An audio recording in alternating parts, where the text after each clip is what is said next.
हरिओम।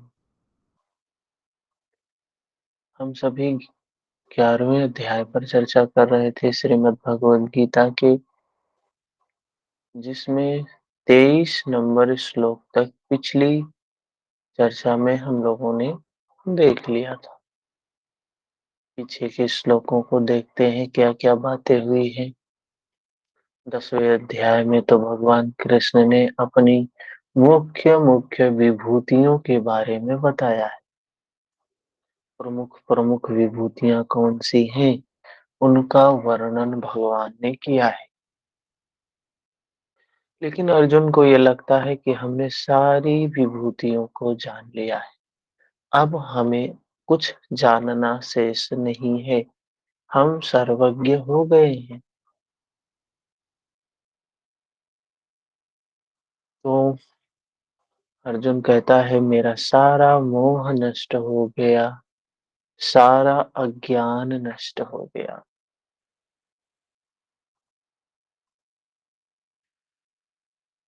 दीपाली जी, Hariom. Hariom sir.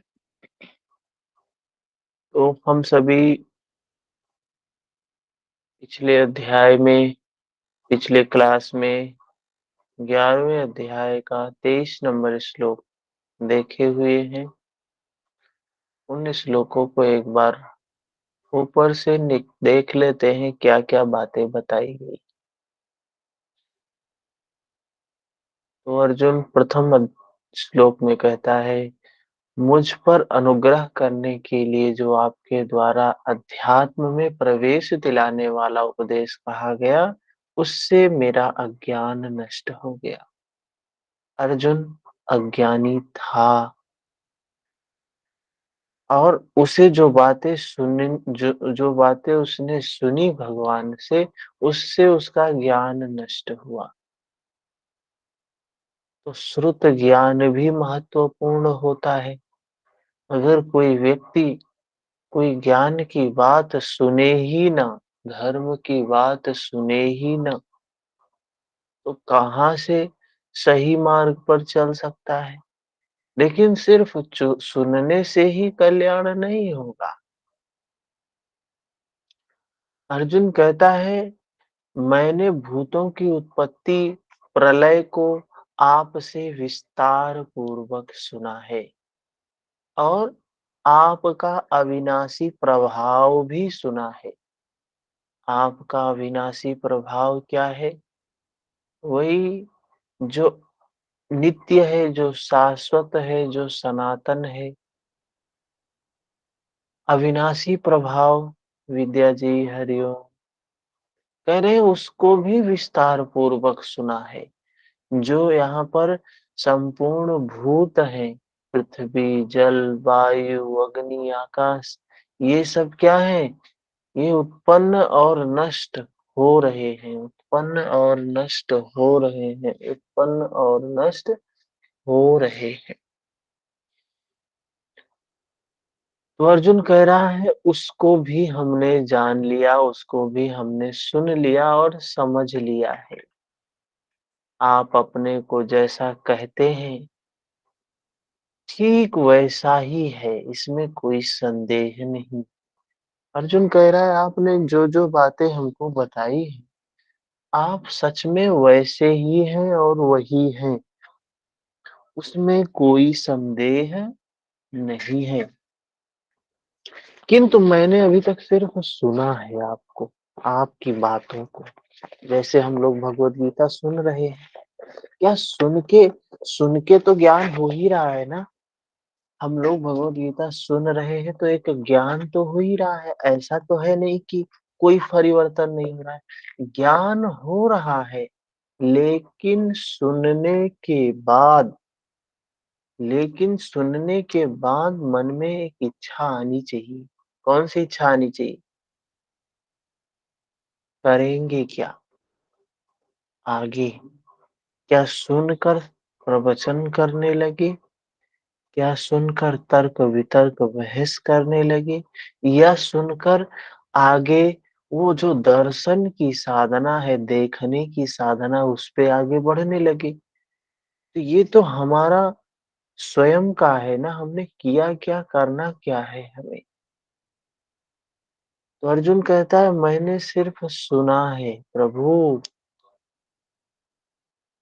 मैं उसको अब देखना चाहता हूँ, उसका दर्शन चाहता हूँ। भगवान कृष्ण से कहता है क्या मैं उसको देखने में सक्षम हूँ? क्या मैं देख सकता हूँ? यदि आप ऐसा मानते हो तो मुझे उस स्वरूप का दर्शन करवाइए। तो बात यहाँ आती है दर्शन की।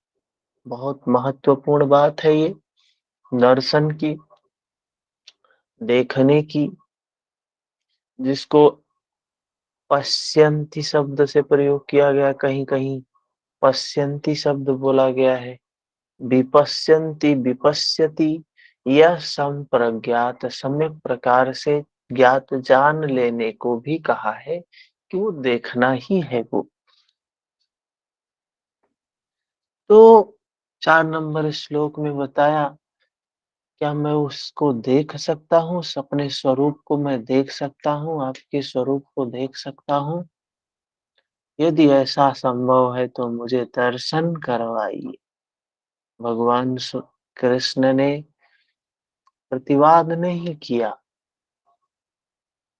क्यों नहीं किया?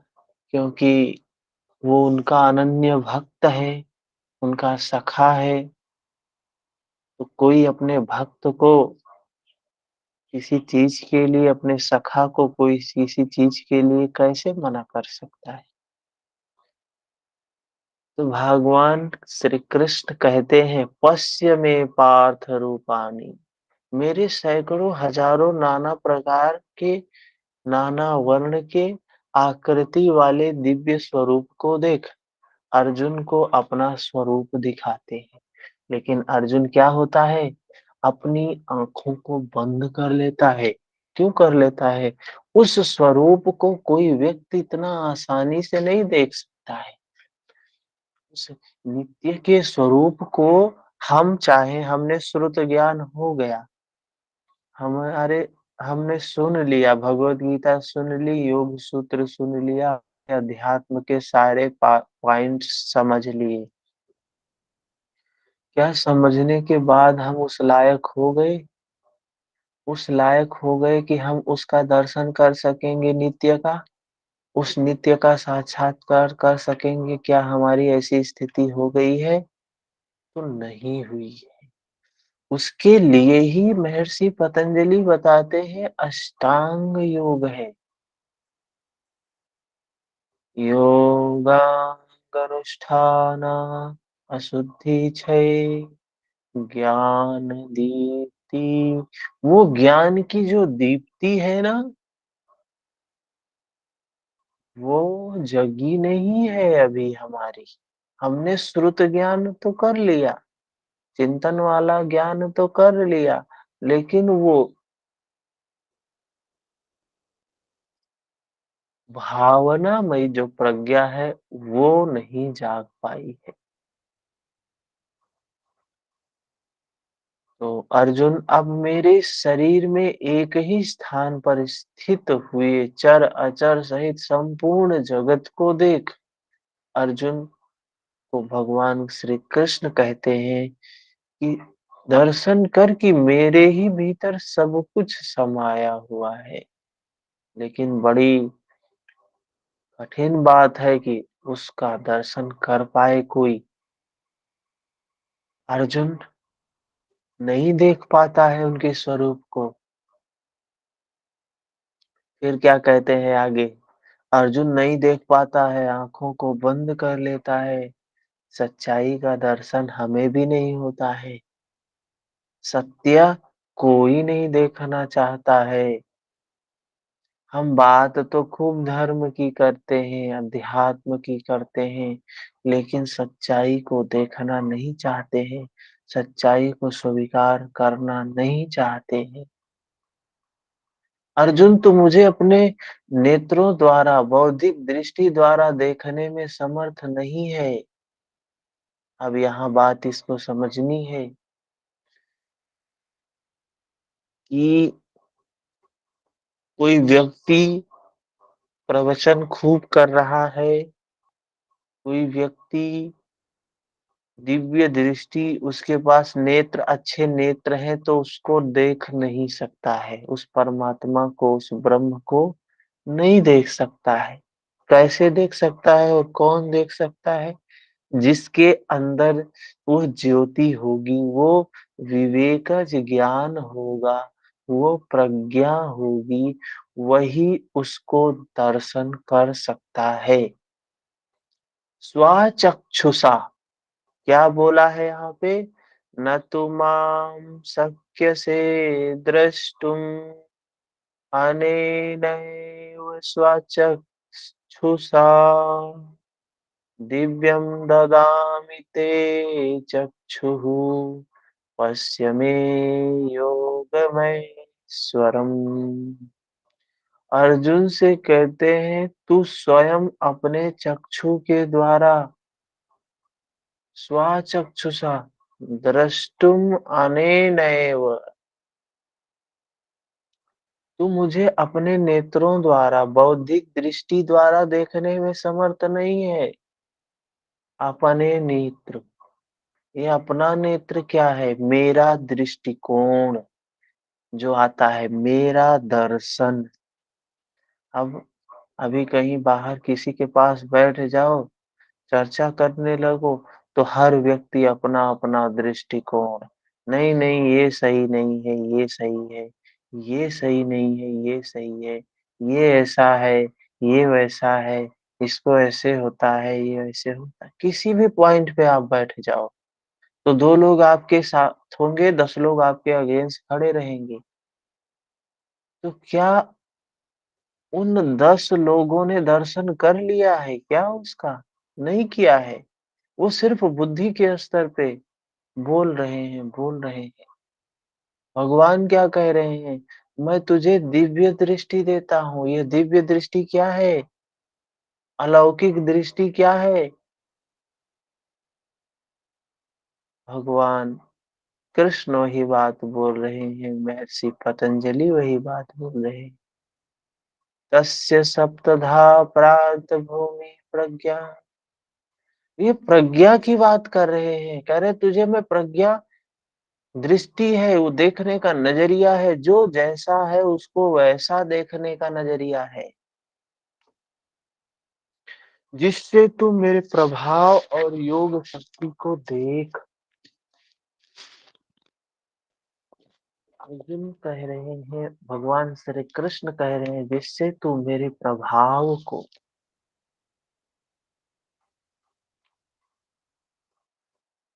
दृष्टि, मेरे स्वरूप को उस दृष्टि से देख जैसा है। सच देखने की बात कह रहे हैं। अभी हम सत्य नहीं देखते हैं, अभी हम असत्य देखते हैं। अभी हम अपने नजरिए से चीजों को देखते हैं। नजरिया व्यक्ति व्यक्ति पर निर्भर करता है। कोई चीज किसी को अच्छी लग सकती है, कोई चीज किसी को बुरी लग सकती है। लेकिन जो सत्य देखेगा उसे सत्य ही दिखेगा, ना अच्छा दिखेगा ना बुरा दिखेगा। सत्य सत्य होता है। तो भगवान श्री कृष्ण ने अर्जुन को वो सत्य देखने की शक्ति दी, जिसको महर्षि पतंजलि ने क्या कहा है? प्रज्ञा है।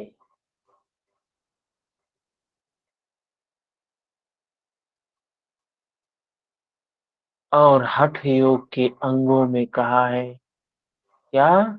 कुंडलिनी शक्ति है। वो शक्ति को ही कुंडलिनी नाम दे दिया है। इधर योगेश्वर श्री कृष्ण ने अर्जुन को कृपा रूप में वो शक्ति दी, और वही शक्ति संजय को मिली थी। संजय को किसने दिया था? संजय को व्यास जी की कृपा से वही शक्ति मिली थी। तो उस शाश्वत सत्य का दर्शन किसने किसने किया? 2 व्यक्तियों ने किया है। किसने किसने? एक संजय ने, दूसरा दूसरा अनुराग ने। देखिए ये मन की ही अवस्था धृतराष्ट्र है, मन की ही अवस्था मोह है, मन की ही अवस्था दुर्योधन है, मन की ही अवस्था द्रोण द्वैत का आचरण मन की ही अवस्था है, और मन की ही अवस्था संयम भी है, मन की ही अवस्था अनुराग भी, अर्जुन भी है। संजय भी मन की अवस्था है, अनुराग भी मन की अवस्था है। संजय संजय किसी के ब्लड रिलेशन में था क्या? था किसी के ब्लड रिलेशन में? संजय कौन था? धृतराष्ट्र के परिवार से था या पांडु के परिवार से था? पता है किसी को? कोई बताए संजय कौन था?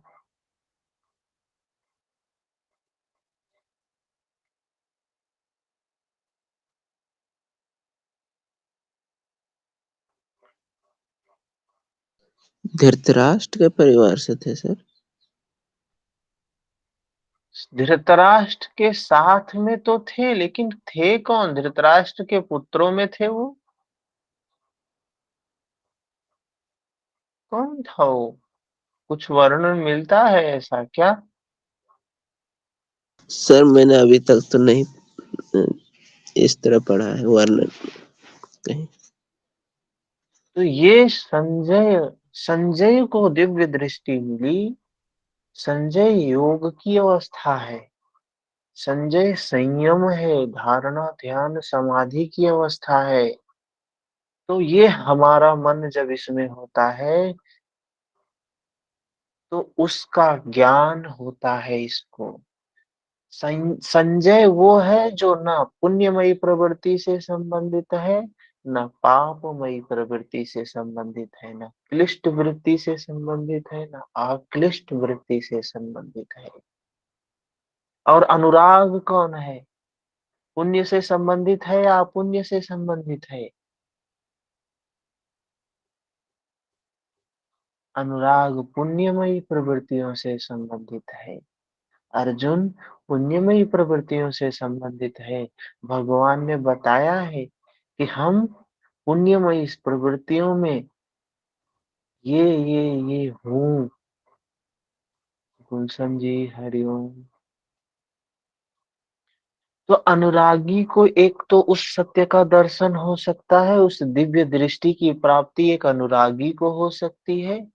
दूसरी अवस्था आती है संयम, संजय को हो सकती है, जब ना राग है ना द्वेष है, वीतराग की अवस्था है, सिर्फ दृष्टा भाव है।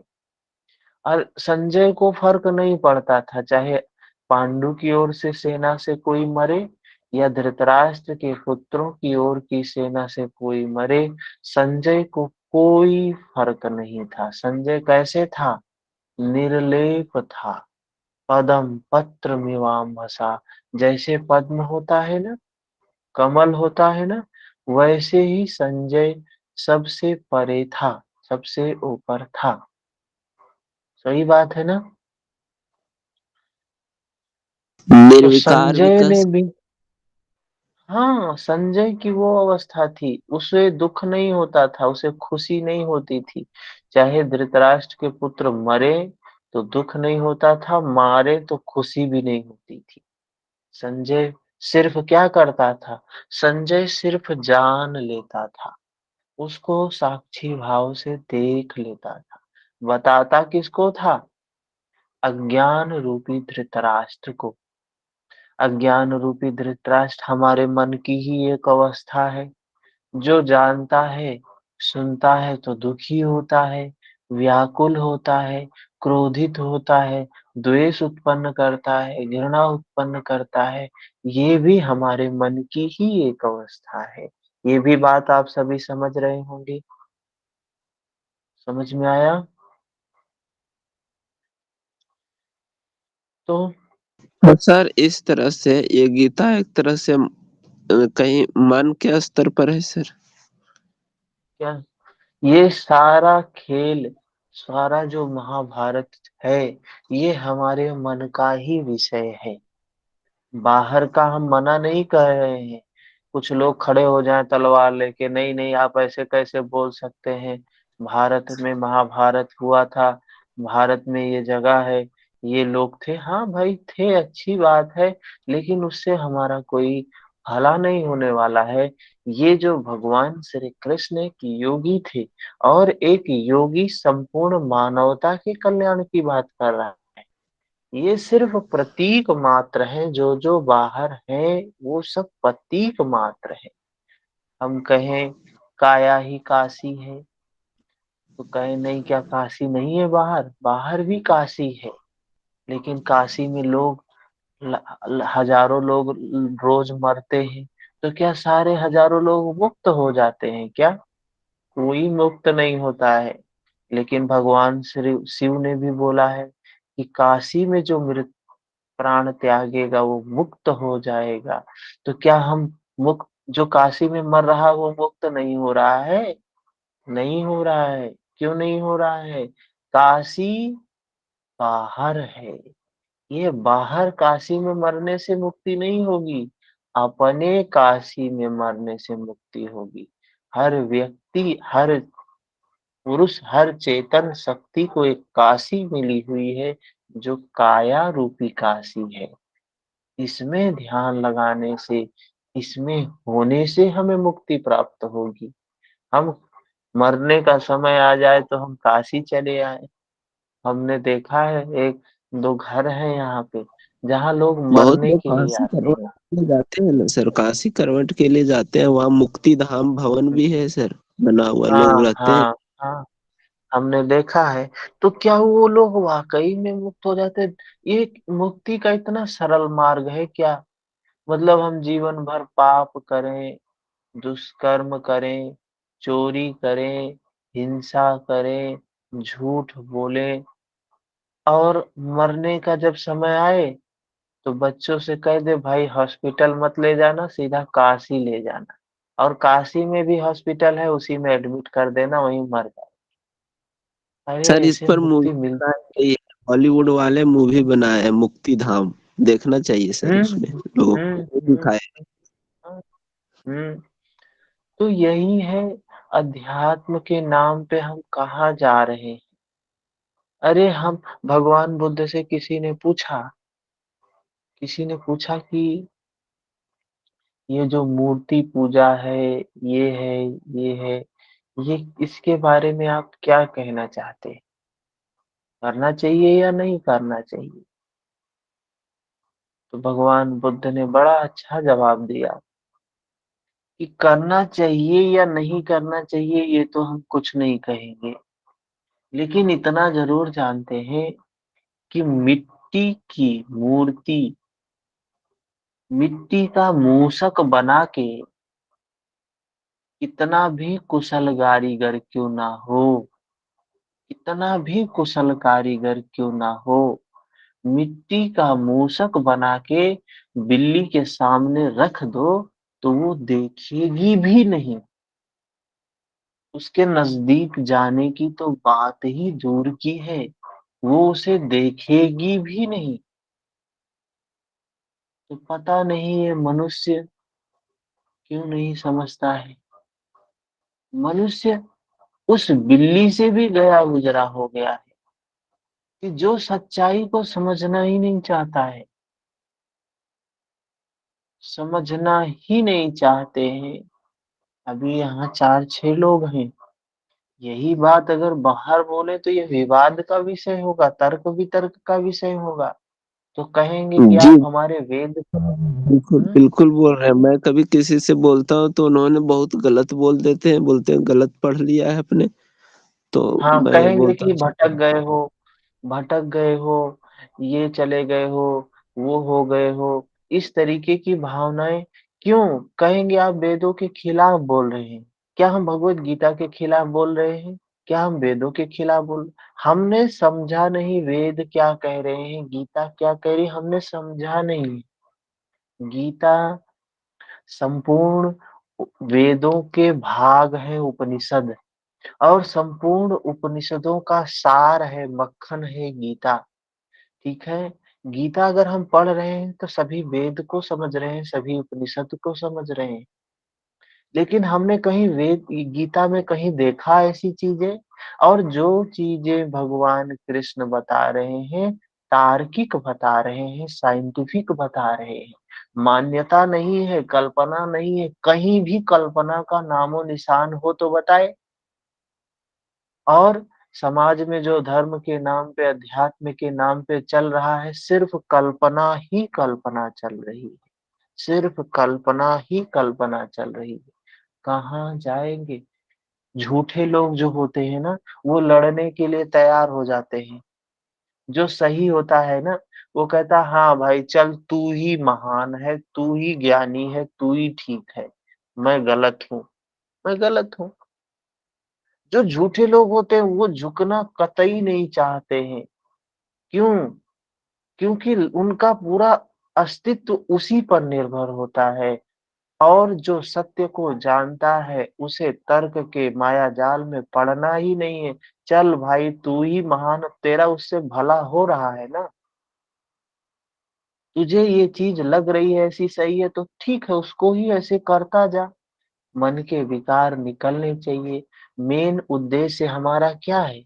मन को निर्मल करना है, मन के विकारों को निकालना है। बस यही उद्देश्य है। अगर तुझे जो काम तू कर रहा है उसी से तेरा भला हो रहा है तो तू करता रहे। मेरा तो मुझसे हो रहा है, मैं जिस मार्ग पे चल रहा हूँ उससे हो रहा है। तेरा अगर उससे हो रहा है तो ठीक है। तो कहते हैं हाँ हाँ हो रहा है हमारा, हो रहा है हमारा। ठीक है, अच्छी बात है, चलते रहो फिर उसी रास्ते पे, चलते रहो। लोभ मिटना चाहिए, राग मिटना चाहिए, द्वेष मिटना चाहिए, क्रोध मिटना चाहिए, वासना मिटनी चाहिए। हाँ, बाहर से तो दिखता है, लेकिन उस व्यक्ति को सच्चाई अवश्य पता होती है कि हमारा ये विकार कितना मिटा है। सत्य है कि नहीं है?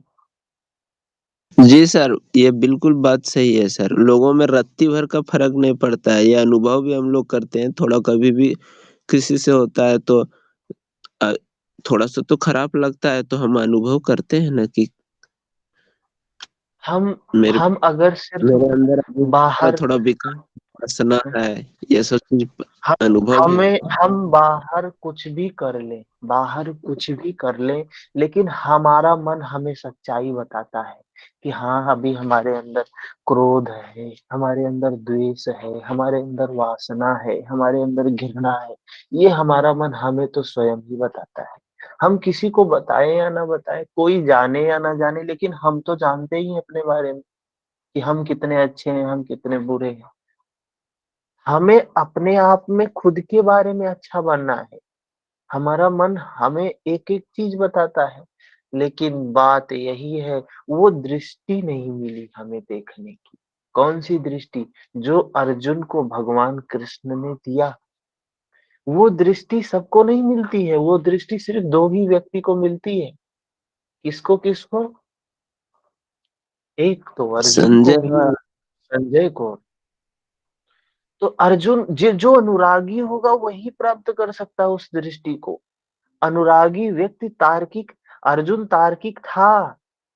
पहले दूसरे अध्याय में देखो कैसे तर्क कर रहा था भगवान से, और भगवान से अपने आप को ज्ञानी भी का ज्यादा समझता था, भगवान को उपदेश दे रहा था। तब उसे दिव्य दृष्टि नहीं मिली। कब मिली दिव्य दृष्टि? जब वो समर्पित हुआ। कहा गया तपः स्वाध्याय ईश्वर प्रणिधान क्रिया योग। जब तक समर्पण नहीं होगा तब तक वो दृष्टि नहीं मिल सकती है। वो समर्पण के उपरांत ही वो दृष्टि प्राप्त होगी। ईश्वर प्रणिधान। और अभ्यास करते करते वो समर्पण की अवस्था आती है। भैया, हम्म। संजय इसमें संयम को कहा गया है। संजय अर्थात संयम। संजय बिल्कुल संयम है, संजय संयम है। जो धारणा ध्यान समाधि की अवस्था है, निर्लिप्तता की अवस्था है, महर्षि पतंजलि ने बताया त्रयम एकत्र संयमः। ठीक है।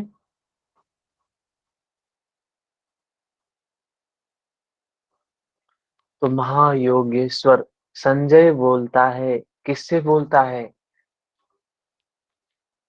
धृतराष्ट्र से बोलता है, जो बेचारा जन्मांध है। महायोगेश्वर हरि ने इस प्रकार कहकर उसके उपरांत पार्थ को अपना ऐश्वर्य युक्त दिव्य स्वरूप दिखाया। अच्छा, दिव्य दृष्टि तो व्यास जी उसको भी दे सकते थे ना। एक अंधे को क्या चाहिए बताइए? एक अंधे को क्या चाहिए? दृष्टि चाहिए ना। एक अंधे को नयन चाहिए ना। जब व्यास जी ने कहा कि ठीक है मैं तुम्हें दिव्य दृष्टि देता हूं, तो उसको ही क्यों नहीं दे दिया? उसने ही क्यों नहीं कह दिया मुझे ही दे दो, मैं देख लूंगा? क्यों संजय को दे रहे हो? अज्ञानी मन को कभी दृष्टि नहीं प्राप्त होती है। अज्ञानी जो मन है ना, ये हमेशा अंधा ही रहता है। इसे कभी सत्य दिखाई नहीं देता है। हाँ, सत्य सुनता अवश्य है। किसके माध्यम से? संजय के माध्यम से सुनता तो है, लेकिन इसे समझ में नहीं आती है बात। देख नहीं पाता है ये। और जब तक देखता नहीं है तब तक ये मोह, तब तक ये क्रोध, तब तक ये ईर्ष्या, तब तक ये दुर्भावना। आखिर सोचिए, जो भगवान कृष्ण ने उपदेश दिया उसको सुना किसने? अर्जुन ने। उसको सुना किसने? संजय ने। संजय ने फिर बताया कि नहीं बताया धृतराष्ट्र को? लेकिन धृतराष्ट्र का मोह नष्ट हो गया क्या? धृतराष्ट्र का ज्ञान नष्ट हो गया क्या? नहीं हुआ ना। ऐसे ही मानव समाज में हम सभी धृतराष्ट्र बने हुए हैं। सुन तो लेते हैं भगवत गीता, योग सूत्र, धर्म की बातें, लेकिन वही कर्म कांड, वही कर्म कांड, वही कर्म कांड, वही मेरा दृष्टिकोण, वही मेरा दृष्टिकोण, वही मेरा दृष्टिकोण। कैसे बदलेगा जीवन? अरे, जब धृतराष्ट्र नहीं दुख से मुक्त हो पाया, वो भी तो सुना था भगवद गीता, लेकिन अंतिम तक मोह था, क्रोध था, ईर्ष्या था, दुर्भावना था, सब कुछ भरा पड़ा था। तो ये संपूर्ण भगवद गीता, महाभारत, ये भगवद गीता के प्रतीकात्मक पात्र हैं। इनमें हम जितना डूबेंगे, अभी देखो दूसरी बार पढ़ रहे हैं ये श्लोक, 4 दिन पहले ये श्लोक पढ़े थे, लेकिन आज पढ़ रहे इसी में से नया चीज निकल गया। तो जो स्वयं योगी हो, दूसरों को भी योग प्रदान करने की जिसमें क्षमता हो, जो योग का स्वामी हो, उसे योगेश्वर कहते हैं। और भगवान श्री कृष्ण योगी थे, योगेश्वर थे। इसी प्रकार सर्वस्व का हरण करने वाला हरि है, जो संपूर्ण हरण कर ले। सर्वस्व का हरण कर ले, किसका? दुख का हरण कर ले। और किसका हरण कर ले? सुख का भी हरण कर ले। न दुख हो, न सुख हो, न यश हो, न अपयश हो, न लाभ हो, न हानि हो, कुछ भी नहीं।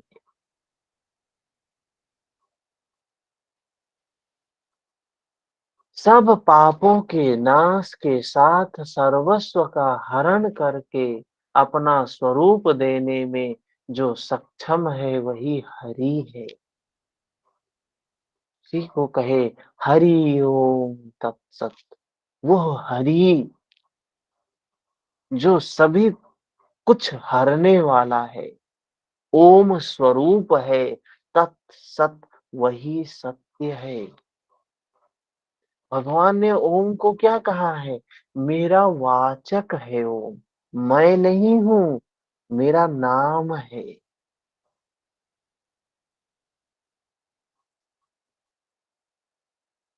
अब हम व्यक्ति को छोड़ दें और उसी का नाम जपने लगे। अरे नाम तो किसी का जपने लगो, परिवर्तन तो होता ही है। जो कुछ हम बोलते हैं, जो कुछ भी सोचते हैं, मन में हमारे जो कुछ चलता है, हमारे शरीर में बायोकेमिकल रिएक्शन होने लगता है। आप बैठे हो तो देखिए मन में किसी के प्रति द्वेष है तो अलग प्रकार की तरंगे होती हैं। सारा खेल मन का है। मन में किसी के प्रति वासना हो तो मन शरीर में अलग प्रकार के रिएक्शन होते हैं। मन में किसी के प्रति क्रोध हो तो शरीर में अलग प्रकार की रिएक्शन होते हैं। मन में किसी के प्रति मैत्री हो, शरीर में अलग प्रकार के रिएक्शन होते हैं। किसी के प्रति करुणा हो, अलग प्रकार के रिएक्शन होते हैं। तो सारा खेल तो मन का है।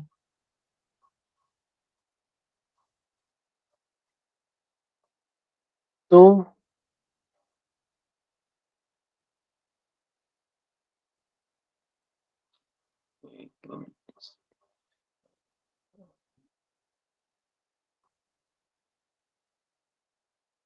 ठीक है, तो ये चीजें हैं।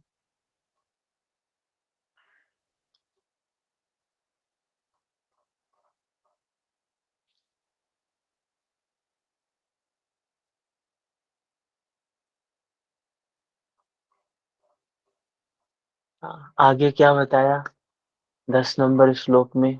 अनेक मुखों, अनेक नेत्रों से युक्त, अनेक अद्भुत दर्शनों वाले, अनेक दिव्य भूषणों से युक्त, अनेक दिव्य शास्त्रों को हाथों में उठाए हुए। ये दिव्य दिव्य क्या है? ये अनेक नेत्र, अनेक दृष्टि, मतलब कहते हैं अनेक नेत्रा। ये अनेक नेत्र क्या है? मतलब नेत्र मतलब दर्शन, जो सब प्रकार से देखने वाला हो। एक सूत्र है हमारे यहाँ, किसी को पता है? सब प्रकार से जानने की अवस्था प्राप्त होती है, विभूति पाद में बताया है। कौन सा सूत्र है? देखना पड़ेगा। सब प्रकार से जानने की अवस्था प्राप्त होती है।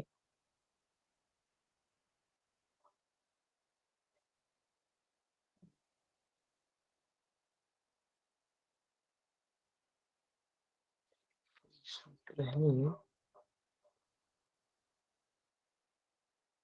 हाँ यही है। 44 नंबर, 54 नंबर सूत्र। विभूति तारकम सर्व विषयम, सब प्रकार से तारने वाला, सर्वथा विषयम क्रमम, सब प्रकार से, सर्वथा सब विषयों को की तरफ से। तो ये क्या है? अनेक मुख वाला, अनेक नेत्र वाला, अनेक अद्भुत दर्शनों वाली, अनेक दिव्य भूषणों से युक्त। यह भूषण क्या है? जो हम आभूषण पहनते हैं वो क्या? नहीं, वो भूषण नहीं है। ये भूषण क्या है? अनेक गुणों से युक्त, अनेक दिव्य शास्त्रों से, अनेक दिव्य सब कुछ, मतलब जो भी अच्छी चीजें हैं सबसे युक्त, दिव्य माला वस्त्रों को धारण किए हुए, दिव्य गंध का अनुलेपन किए हुए, सब प्रकार से आश्चर्यों से युक्त, सीमा रहित विराट स्वरूप परम देव को दृष्टि मिलने पर अर्जुन ने देखा, अर्जुन ने जाना। फिर क्या कहते हैं? अज्ञान रूपी धृतराष्ट्र, संयम रूपी संजय, जैसा पीछे आया है, आकाश में 1000 सूर्यों के उदय होने से जितना प्रकाश होता है, अर्जुन देख रहा है, संजय भी देख रहा है। संजय किससे बता रहा है? अज्ञान रूपी धृतराष्ट्र से, कि 1000 एक सूर्य होता है तो कितना प्रकाश होता है? कह रहे हैं 1000 सूर्यों के उदय होने से जितना प्रकाश होता है, वह भी विश्वरूप उन महात्मा के प्रकाश के सदृश कदाचित ही हो। 1000 सूर्य का प्रकाश भी उस पर, उस सत्य, उस शाश्वत, उस हरि, उस सत्य के शायद ही उसकी तुलना की जा सके। 1000 सूर्यों के प्रकाश से जो प्रकाश होता है, उस सत्य के प्रकाश से शायद ही उसकी तुलना की जा सके। कितनी ऊंची बात है, कितनी बड़ी तुलना करने के लिए, जैसे बता देते हैं ना कि हरि के पांव कमल के समान है, उनके नयन कम मृग नयन है। ये तुलना करने करें, ये उस शायद ही तुलना भी की जा सके। सूर्य से हम कहते हैं, हम तुलना किससे करते हैं? अरे तो सूर्य के समान है। कोई अच्छा काम करता है, जन कल्याण का काम करता है, तो हम कहते हैं तो सूर्य के समान है, प्रकाशित हो। संजय कह रहा है 1000 सूर्यों के सदृश शायद ही उसकी उसकी जो छवि है उससे तुलना की जा सके। तो पांडु पुत्र अर्जुन ने, पुण्य ही पांडु है। तो अभी देखें, ये चाहे सद्वृत्तियां हो, चाहे असद वृत्तियां हो, क्लिष्ट वृत्तियां हो, अक्लिष्ट वृत्तियां हो, दोनों तो उत्पन्न होती है कहाँ से? मन से ही उत्पन्न होती है, मन में ही होती है। तो कहा ना, वृत्ति निरोध, वृत्तियों का निरोध करना है। तो दो वृत्तियां महाभारत में कौन सी थी? एक कौरव की थी, एक पांडु की थी। क्लिष्ट वृत्तियां कौन सी थी? कौरव रूपी, कौरवों की सेना, जिसका पिता कौन था? धृतराष्ट्र, जन्मांध था, अज्ञानी था, और लेकिन बलवान था। बलवान था कि नहीं था? कितना बल था धृतराष्ट्र में। हम्म। और उसी का दूसरा भाई था पांडु। वो कौन सी वृत्ति थी? आक्लिष्ट वृत्ति थी, पुण्यमयी वृत्ति थी। पुण्य को उसका नाम बोल दिया, पांडु है ये। जो बलवान था लेकिन जन्मांध था, धृतराष्ट्र, 100 पुत्र हुए उसके। तो ये हमारी वृत्तियों में जो अपुण्यमयी वृत्तियां होती हैं, उसके कितने कितने होते हैं? ढेर सारे अवगुण। हमें अपने अंदर में देखो तो ढेर सारे अवगुण ही दिखाई देंगे। मोह दिखाई देगा, क्रोध दिखाई देगा, ईर्ष्या दिखाई देगी, दुर्भावना दिखाई देगी। सैकड़ों पुत्र दिखाई देंगे धृतराष्ट्र के, लेकिन हमारे मन के ही एक भाग है पुण्य रूपी पांडु। पांडु कितना कमजोर था, दुर्बल था ना। हमें क्या देखने में मिलता है? पांडु बहुत दुर्बल था। दुर्बल था कि नहीं? महाभारत देखा है आप सभी ने? महाभारत देखा है? पांडु शरीर से कितना दुर्बल था।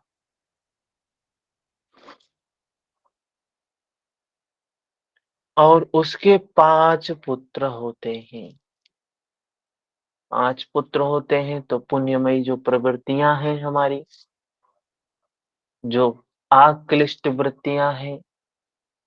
और पांडु कमजोर था, लेकिन उसके भीम, अर्जुन, युधिष्ठिर नकुल, सहदेव ये 5 पुत्र होते हैं जो पुण्य के ही पुत्र हैं। पुण्य से ही उत्पन्न होते हैं। पुण्य कमजोर भले हो, लेकिन पुण्य से जो उत्पत्ति होती है वो अच्छी होती है, बलवान होती है। और पुण्य से जो फल प्राप्त होता है, पुण्य से पांडु से जो संतान उत्पन्न हुई थी, वो कैसे थी? प्रसाद स्वरूप में थी। देखिए कि पांडु अपने आप में कितना कमजोर था। उसके अंदर वो क्षमता नहीं थी कि पुत्र उत्पन्न हो सके। तो कैसे होता है? प्रकृति की शक्ति मदद करती है। जिसके अंदर पुण्य बढ़ता है, जिसके अंदर धर्म बढ़ता है, प्रकृति की शक्तियां मदद करने लगती है। करती है कि नहीं करती है? और पुण्य धर्म रूपी युधिष्ठिर जन्म लेता है, अनुराग रूपी अर्जुन जन्म लेता है, भाव रूपी भीम जन्म लेता है। ये सब भी हमारे मन की ही अवस्थाएं हैं पांचों, जो काम क्या करती हैं? हमारे विकारों को नष्ट करने का काम करती हैं। हमारे विकारों को नष्ट करने का काम करती है। कितनी सुंदर घटना हमें बाहर दिखाई गई है ताकि हम भीतर समझ सकें। लेकिन कभी हमने सोचा ऐसा होता है क्या? योग शास्त्र नहीं पढ़े होते तो शायद हम भी नहीं समझे होते। तो ये पुण्यमयी प्रवृत्तियां प्रकृति बढ़ाती है। क्यों बढ़ाती है? भले ही कम संख्या में होती हैं, लेकिन बलवान होती है। इसको प्रकृति बढ़ाती है, धर्म बढ़ाता है। क्यों?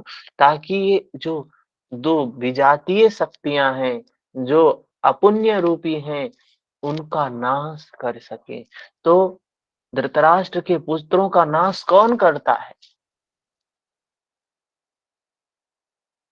यही करता है, पुण्यमयी प्रवृत्तियां ही करती हैं।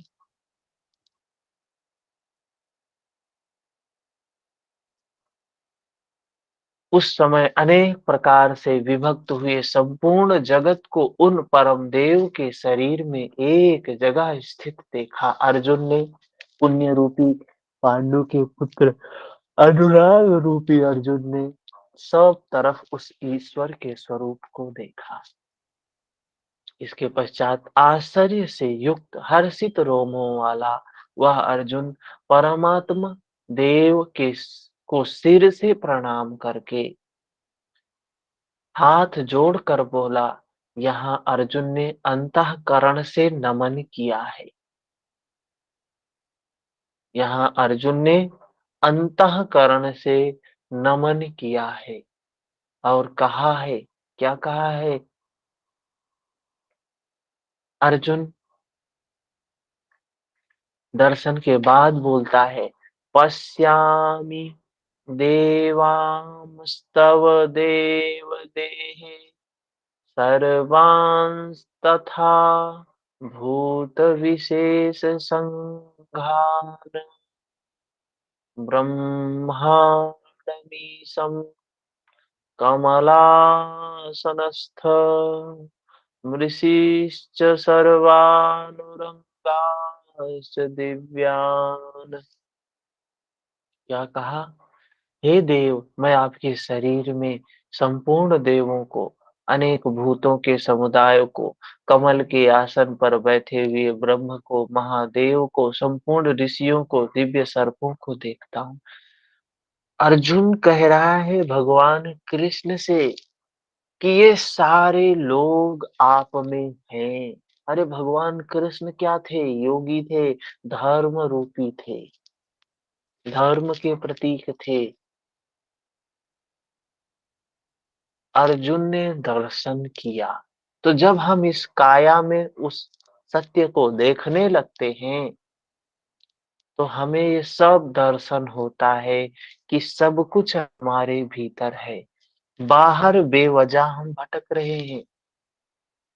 बाहर हम बिना मतलब के सब काम किए जा रहे हैं, किए जा रहे हैं, किए जा रहे हैं। अंधी दौड़ कस्तूरी कुंडल बसे मृग ढूंढे वन माय। अंधी दौड़ में दौड़ रहे हैं, दौड़ रहे हैं, दौड़ रहे हैं। जब भीतर होंगे तो कल्पना नहीं होगी, सत्य होगा। कह रहे हैं ये स्थिति तभी प्राप्त होती है जब कोई महापुरुष दृष्टि प्रदान करता है। यह साधन गम्य है। महर्षि पतंजलि ने इसलिए साधन पाद में इसका वर्णन किया है। ये योग के जो ग्रंथ है ना, ये संपूर्ण मानवता को बदलने के लिए हैं। सिर्फ योग को पढ़ लें और जेआरएफ निकाल लें, पीएचडी कर लें, नेट कर लें, ये कर लें, वो कर लें, क्या मिल जाएगा? कुछ नहीं मिलने वाला। अरे हमारे विकार नहीं कम हुए, अगर मन निर्मल नहीं हुआ तो क्या मिलेगा? अशांति तो आपके पीछे, जैसे बैल के पीछे बैलगाड़ी का चक्का लगा रहता है, ऐसे ही लगा रहेगा। आप चाहे बीएचयू में पहुंच जाओ, चाहे दिल्ली यूनिवर्सिटी में पहुंच जाओ, चाहे बाबा रामदेव की यूनिवर्सिटी में पहुंच जाओ, चाहे जिसकी यूनिवर्सिटी में पहुंच जाओ, दुख तो लगा ही रहेगा। जीना आ गया तो जहां भी होंगे सुख ही होंगे। जैसे परछाई साथ साथ चलती है, वैसे सुख भी साथ साथ चलेगा।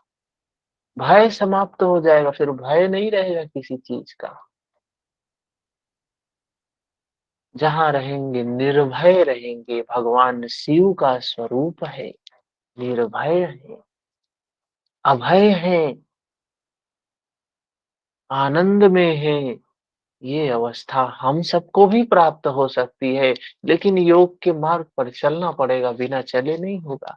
और ये जो क्लास है, ये जो क्लास है, ये सिर्फ हमें प्रेरणा प्रदान करने वाली है। इस क्लास से हम ज्ञानी नहीं हो जाएंगे। इस क्लास से धृतराष्ट्र भी ज्ञानी नहीं हुआ था। धृतराष्ट्र को भी संजय ने ये बातें बताई थी, लेकिन संजय ने बताया था, क्या धृतराष्ट्र भी मुक्त हो गया? नहीं हो पाया। मुक्ति के लिए संजय ही और अर्जुन ही पात्र थे। दिव्य दृष्टि उन्हीं को प्राप्त थी। वो दृष्टि जब तक हमें नहीं मिलेगी, और सबको वो दृष्टि मिल सकती है, हर व्यक्ति वो दृष्टि प्राप्त कर सकता है। तो ये पुण्य का काम है। और आप सभी ऐसे जो व्यक्ति हैं जो आध्यात्मिक मार्ग में चल रहे हैं, उन तक एक व्यक्ति भी अगर ये जुड़ता है और जुड़ते हैं, तो ऐसे अनेक लोगों को ये धर्म की बात समझ में आएगी कि वास्तविक में धर्म क्या है।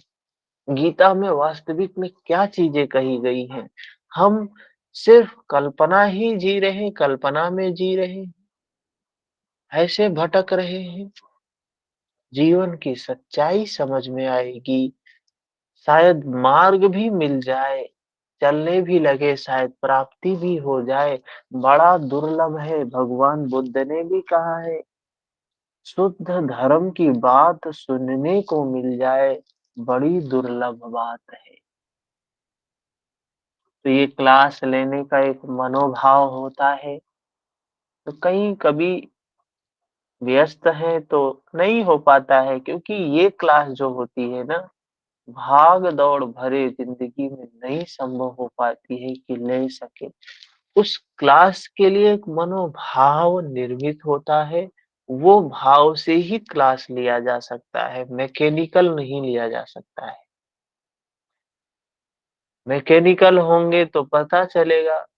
मैकेनिकल है, किताब पढ़ रहे हैं, बस किताब बोल दी, वो तो हम भी पढ़ सकते हैं। बहुत से लोगों को लगता होगा, अरे किताब ही खोल के बैठे हैं, किताब ही पढ़ा रहे हैं, तो हम किताब भी तो पढ़ सकते हैं, फ्री में मिल जाती है, इसमें क्या पैसा लगता है। तो कैसे भी हो लोगों का भला होना चाहिए। तो अभी हठ योग की क्लास आज चलेगी 7:15 से 8:15 तक, ठीक है? और अभी कंटिन्यू हम प्रयास करेंगे कि अभी कंटिन्यू क्लास चलेगी। एक आध दिन बीच-बीच में हो जाता है और महत्वपूर्ण चीज़ें होती हैं, इससे ज़्यादा कोई महत्वपूर्ण चीज़ें होती हैं तभी क्लास को छोड़ते हैं, नहीं तो क्लास को छोड़ना संभव नहीं होता है। हमारे लिए बहुत महत्वपूर्ण होता है ये क्लास। ठीक है, मिलते हैं थोड़ी देर बाद। हरि ओम, हरि हरि ओम।